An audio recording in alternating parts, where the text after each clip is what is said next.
There's a moment in every connection, romantic, social, or professional, where something inside you just clicks. At first, you're the one reaching out. You respond quickly. You explain yourself. You try to prove you're enough, hoping your consistency will somehow convince someone to see your value. You do everything you're told connection requires: openness, effort, vulnerability. But then, the silence stretches. The one-word replies arrive. Your presence is taken for granted, and without even realizing it, you start to feel smaller in the very space where you were trying to be seen. That's when the shift begins, not in them, but in you. You stop reaching, you stop chasing, you stop handing out pieces of your soul in exchange for temporary attention. And in that stillness, something powerful awakens. Not spite, not revenge, but clarity. The kind of clarity the Stoics spoke of, when you realize your peace doesn't live in someone else's recognition. It lives in your ability to let go with grace. If you're someone who's learning to value inner stillness more than external noise, consider subscribing as a commitment to yourself, to walk the path of strength, clarity, and self-mastery. There is a kind of silence that doesn't scream for attention, yet somehow it becomes the loudest thing in the room. It doesn't demand. It doesn't beg. It doesn't try to convince anyone of its importance. It simply exists. And in that stillness, it forces others to feel what your presence used to mask, their own emptiness. This is the power of stillness. Not passive, not bitter, just intentional. There's no rage in it, no performance, only withdrawal, quiet, calm, final. And when that happens, the dynamic shifts. The one who once ignored your words is now haunted by your silence. Think about the last time someone disappeared from your life without drama. No final speech, no closure, just a gradual fading. You didn't realize how much space they occupied until they were gone, and suddenly your mind went to work. Was it something I said? Did I miss something? The silence becomes a mirror, and the reflection it reveals is never comfortable. This is how the mind responds to stillness. It panics, because stillness leaves room for thought, and thought, when mixed with regret, becomes a storm. When someone is always talking, always explaining, always present, they can be taken for granted. But when they go still, that's when people finally listen, not because you raised your voice, but because you removed it. Stoic philosophy speaks to this truth often, reminding us that stillness is not inaction, but disciplined restraint. Marcus Aurelius once wrote, "Nowhere can man find a quieter or more untroubled retreat than in his own soul." Stillness is the space where clarity lives. It's where you step back and say, I will no longer participate in this dynamic that asks me to give while receiving nothing in return. Not to punish, but to preserve. You are not retreating in defeat. You are withdrawing in wisdom, and wisdom doesn't need to be loud. Most people are addicted to noise, digital noise, emotional noise, relational noise. But noise is not connection, it's clutter. And when you go still, you expose that contrast. Your absence doesn't just remove you, it highlights the imbalance, and those who benefited from your overgiving are now left in the silence they never thought they'd have to sit with. Epictetus said, "If someone does not want to be with me, I want to be with them even less." That's not cruelty, that's self-respect. That's the quiet decision to stop chasing people who only respond when they fear losing you. There's a strange discomfort people feel when they no longer have access to you. They try to poke at your silence, test it, disrupt it. Not because they miss you, but because they miss the power they had when you were still moving toward them. But when you stop, truly stop, not coldly but consciously, everything changes. You no longer speak from a place of need, you speak from a place of presence, or you don't speak at all. and your silence becomes the first real conversation they've ever had with themselves. Carl Jung once said, "Solitude is for me a fount of healing which makes my life worth living." Stillness is not isolation, it is healing. It is where the emotional energy you once spent trying to be seen now begins to return home. You're no longer out there chasing understanding. You're here, inside, gathering your power. And power doesn't announce itself. It just sits, waits, observes. Stillness is how you reclaim control, not over them, but over you. This isn't about being mysterious. It's about being grounded. You are no longer available for performances. You are no longer reacting to every impulse, every delay, every silence on their end. You've learned that not every question deserves an answer, not every message needs a reply, and not every absence requires you to fill the gap. That is maturity, that is self-possession, and the ones who once counted on your emotional availability now face the space they helped create. It's here, in this stillness, that your value begins to rise, not because you became more, but because you stopped giving so freely. You allowed the other person to sit in their own energy without your emotional labor to sustain them, and they start to realize the connection wasn't as one-sided as they thought. You weren't the one chasing, you were the one showing up. The weight they feel now is the weight you carried silently. And that silence, it speaks volumes. Seneca reminds us, the greatest remedy for anger is delay. Stillness is not just about removing yourself, it's about refusing to react. You begin to understand that your greatest influence comes not from assertion, but from restraint. You are not easily provoked. You are not rushing to clarify. You are not fighting to be chosen. You are choosing yourself. And in a world that thrives on instant reactions and emotional overexposure, your composure becomes magnetic. Let others wonder. Let them replay the moments. Let them feel the absence of what they took for granted. Because true stillness doesn't just pull you back. It pulls them in, not through manipulation, but through contrast. You show them, without saying a word, what life feels like without you. And for the first time, they have to confront what they were never willing to see before. Stillness is not the end of connection. It's the beginning of discernment. It's where you stop trying to be heard and start listening to yourself. You are not punishing them with silence. You are protecting your peace. And anyone who mistakes that for distance never truly valued your nearness. Now you stand still, not cold, but clear, not angry, but aware, and that awareness becomes your edge. Because nothing shakes a person more than the realization that they lost access to you. And it wasn't because you disappeared. It was because you finally returned to yourself.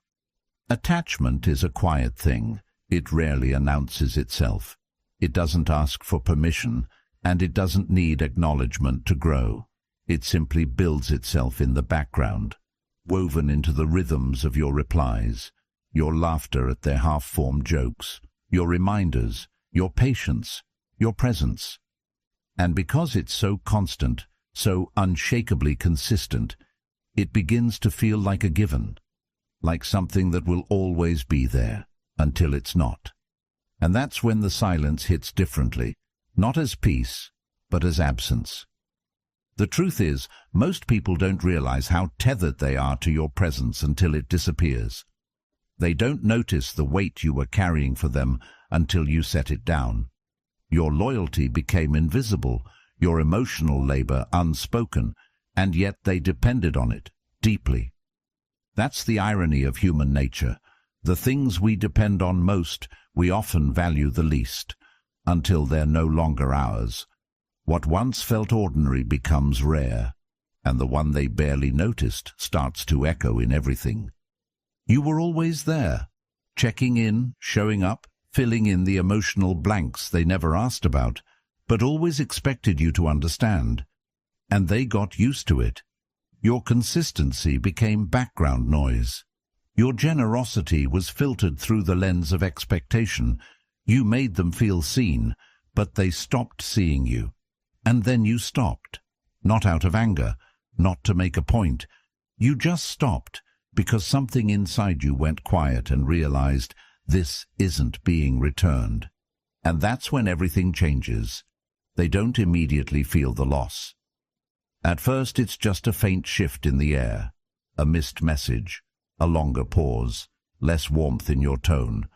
But slowly that absence begins to bloom into awareness. They start to look for what they never had to search for before. They open your chat and scroll through memories, wondering if they missed the signs. Not because they miss you, but because they miss the version of themselves they were when you cared. As Epictetus once said, "It is not things themselves that disturb us, but our opinions about them." When you were available, they held opinions. They believed they could reach you whenever they needed, that your kindness had no boundaries, that your presence was unconditional. But when you step back, those opinions collapse. And what takes their place isn't understanding, it's doubt. Questions form, and the human mind doesn't handle open loops well. It starts to obsess, to reflect, to reconstruct timelines in search of what went wrong. People often confuse reflection with missing you. They don't realize that what they truly crave isn't you. It's how effortless it felt to be wanted by you. That version of connection where they never had to reach because you were already there.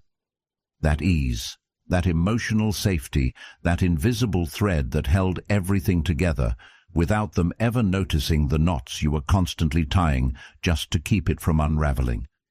That's what they long for, not because they've changed, but because your absence now forces them to feel everything you protected them from. But by then, your energy has shifted. You no longer seek to be understood. You've stopped replaying the effort. You've stopped measuring your worth by someone else's recognition.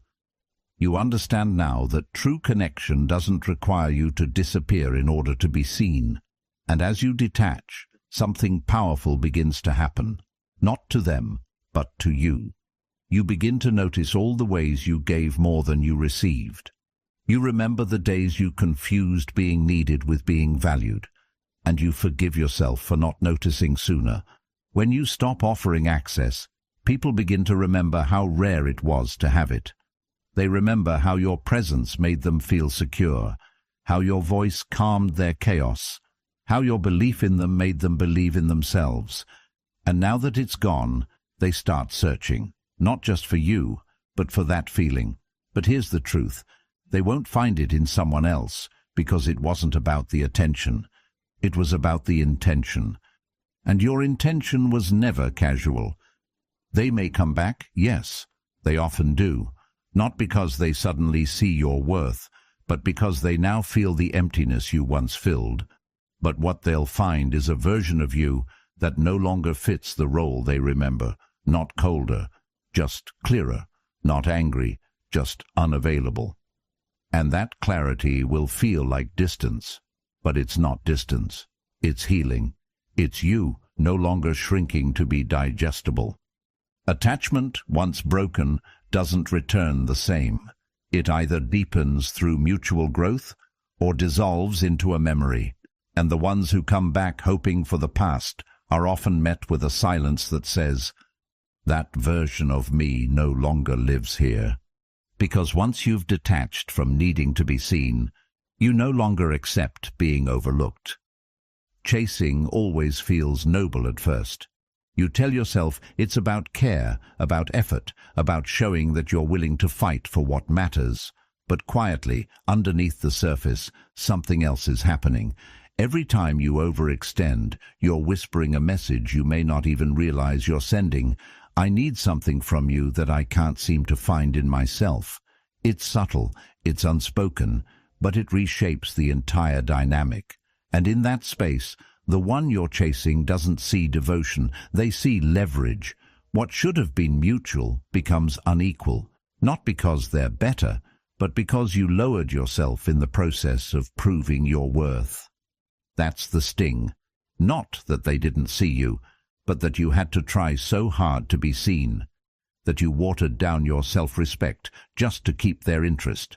And the deeper you go into that pattern, the more you start erasing the very value you were trying to showcase. You respond quickly to things that barely deserve your time. You justify behaviors that disrespect your presence. You keep showing up in spaces that don't reciprocate. And little by little, they stop being grateful, not because you're unworthy, but because you've become predictable. Carl Jung once said, "The most terrifying thing is to accept oneself completely, but it's precisely that refusal to fully accept ourselves that often leads us into this trap of chasing. We hope someone else's attention will confirm our value. We hope that by doing more, we'll finally be chosen in a way that validates the parts of us we secretly doubt. But the more you try to earn what should be freely given, the more invisible you become, not because you don't matter, but because they learn to expect everything and give nothing in return. And the paradox is cruel. The more effort you put in, the more the frame shifts against you. You teach them, without meaning to, that your time is always available, that your boundaries are soft, that your energy has no cost. And in doing so, you unintentionally devalue yourself, not in their eyes, but in your own. The imbalance becomes internal before it becomes relational. You feel the drain. You sense the resentment building. You keep hoping it'll get better if you just give a little more. But it doesn't, because what you chase, you place above you. And what you place above you has the power to crush you. The Stoics understood this dynamic deeply. Marcus Aurelius wrote, "If you are distressed by anything external, the pain is not due to the thing itself, but to your estimate of it. Your suffering doesn't come from their lack of effort. It comes from your decision to keep chasing in spite of it, to keep hoping where hope has become self-abandonment, to keep proving yourself to someone who's already made their comfort more important than your clarity. And the moment you stop, something miraculous happens. The imbalance collapses, because it was never about them being above you. It was about you placing yourself below. The second you stop overreaching, the illusion shatters. They're not elevated anymore. They're just exposed. Exposed for how little they were giving, for how much they were receiving, for how long they coasted on your consistency while offering you the bare minimum. And now, without your effort to prop them up, they're left standing on their own. And it's quieter and emptier and far less impressive than they once appeared.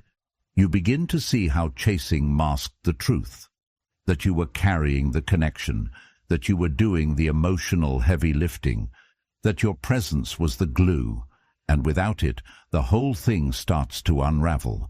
But instead of feeling regret, you start to feel relief. Because detaching doesn't just remove you from their world, it returns you to your own.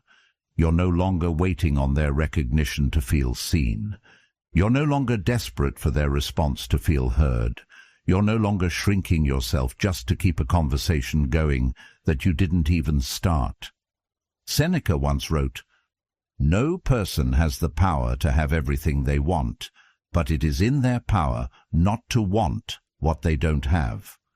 You don't need to be chosen by someone who only values you when you're pursuing them. You don't need to wait for validation that arrives too late.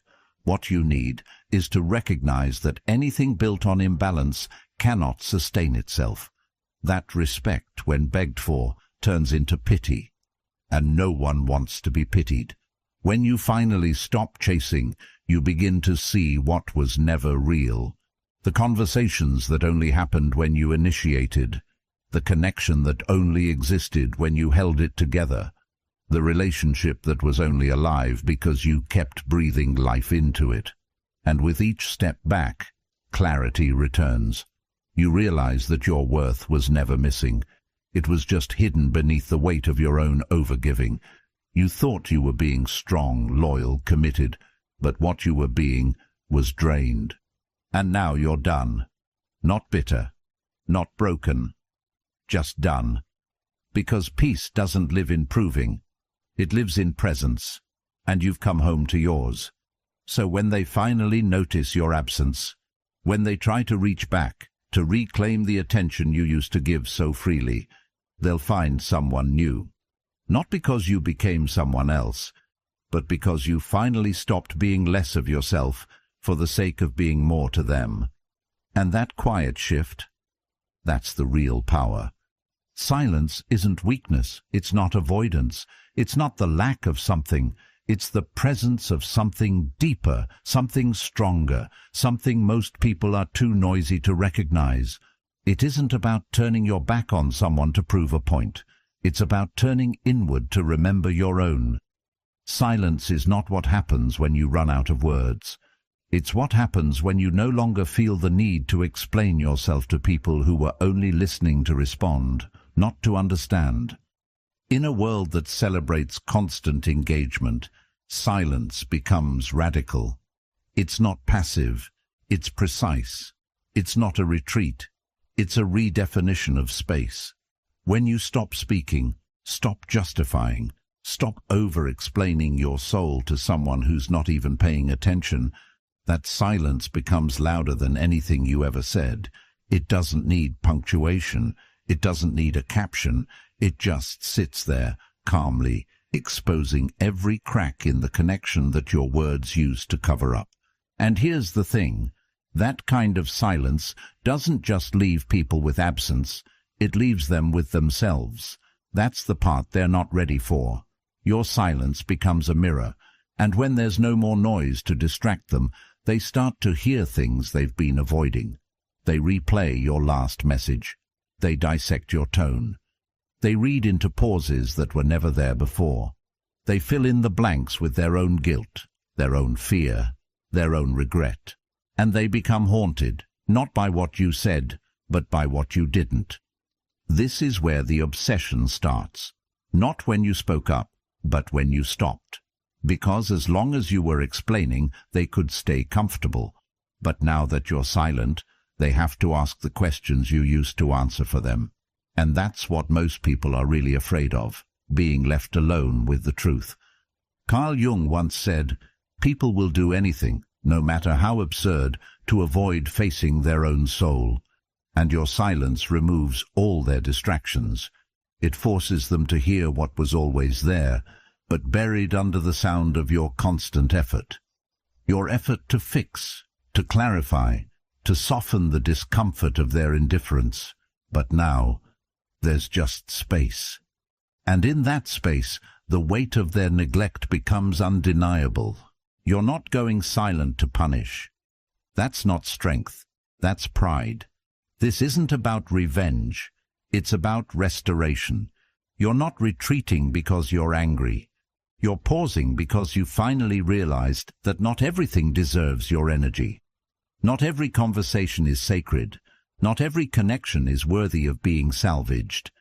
And the most powerful boundaries are often the quietest ones. Seneca wrote, "It is not that we have a short time to live, but that we waste a lot of it." And isn't that the most painful part? Looking back and realizing how much of your life was spent trying to be heard by someone who had no intention of listening. You explained yourself over and over, hoping that maybe this time they'd finally get it. But they didn't, not because you weren't clear, but because they weren't capable. And now your silence becomes the first thing they ever truly hear from you. It's strange how something so quiet can make such noise in someone else's mind, but that's the nature of silence. It amplifies everything that was hidden, and once it starts echoing, it becomes hard to ignore. The silence you leave behind is not empty, it's charged. It holds every time you were dismissed, every time you were overlooked, every time your kindness was mistaken for weakness. It holds the unspoken truth. You had access. You misused it. Now it's gone. You don't have to make a grand exit. You don't have to announce your withdrawal. That's performance. That's noise. Real silence is clean, calm, final. It doesn't argue. It doesn't defend. It just stops. And that's what makes it so hard to fight against. Because there's nothing left to push against. Nothing left to blame. Just the undeniable weight of their own behavior reflected back at them through the stillness you left in your wake. And slowly they begin to feel it. Not all at once, but in waves. In moments where they reach for you and realize you're no longer reaching back. In memories that once brought them comfort and now sting with loss. In the realization that your absence feels heavier than your presence ever did. That's the paradox of silence. It's not lighter, it's louder. Not softer, but sharper.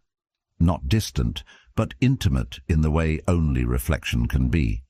Epictetus said, "We have 2 ears and 1 mouth so that we can listen twice as much as we speak." But most people speak endlessly just to avoid hearing anything at all. Your silence is an invitation, not to return, not to reconcile, but to reflect. And whether or not they take it is no longer your concern, because the moment you chose stillness over struggle, you reclaimed something far more valuable than their attention. You reclaimed your peace. You're not proving anything anymore. You're not fighting to be seen. You're not trying to convince anyone of your worth. You're just still, and that stillness becomes your strength. Because real power doesn't scream. It doesn't need to. It just exists, calm, composed, unmoved. And when the world around you finally quiets down, it's that stillness that remains. So if they come back, they'll find a different version of you. Not bitter, not guarded, just no longer available to be misunderstood. Because once silence has done its work, there's nothing left to say. Every relationship, every conversation, every glance across a room, it all takes place within an invisible frame. Not one you can see or touch, but one you can feel. It's the subtle tension between who holds the need and who offers the value. And what most people don't realize is that this frame determines everything. The balance of attention, the flow of power, the direction of effort. You've felt it before, even if you couldn't name it. That feeling of chasing someone else's time, their validation, their energy. The quiet frustration of always initiating, always explaining, always waiting. That's what it feels like to live inside someone else's frame. And the longer you stay there, the more you forget you ever had your own. When you chase, even with the best of intentions, you enter a dynamic that places your worth in someone else's hands. Not because they're better than you, not because they asked for it, but because that's what chasing does. It bends you. It asks you to prove, to please, to perform.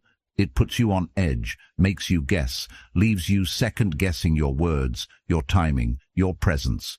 You become the one waiting for a reply, waiting to be chosen. And without even knowing it, you've made their approval your anchor. Carl Jung once said, "The privilege of a lifetime is to become who you truly are."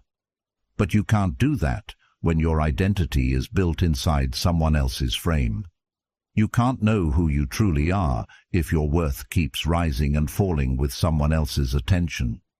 That's why detachment isn't about walking away, it's about walking back into your own mind. When you stop chasing, you're not rejecting them, you're simply returning to yourself. And in doing so, the frame begins to shift. Detachment doesn't need to be loud. It doesn't need to be cruel. It doesn't require any declaration. It only requires composure, a quiet recognition that you no longer need to convince anyone of anything. You're not asking to be understood anymore. You're not explaining why you deserve respect. You're not defending your intentions to people who twisted them for their own comfort. You're simply done handing over your energy like it was free. And that's where the power hides. Not in confrontation, but in calm. Not in shouting, but in silence. Because the frame doesn't shift when you demand it. It shifts when you stop giving people the access they never earned. When you stop chasing, they begin to feel the stillness where your effort used to live. And suddenly, they're the ones wondering. They're the ones reaching. They're the ones calculating their words, unsure of your response. Not because you've become someone else, but because you've stopped making them the center of your self-worth. This reversal happens not with revenge, but with refinement. When you stop trying to prove you're good enough, you become the standard. When you stop trying to fix a one-sided bond, you start attracting people who meet you in the middle, because you're no longer performing, you're choosing. You're not standing at the edge of their world, hoping to be in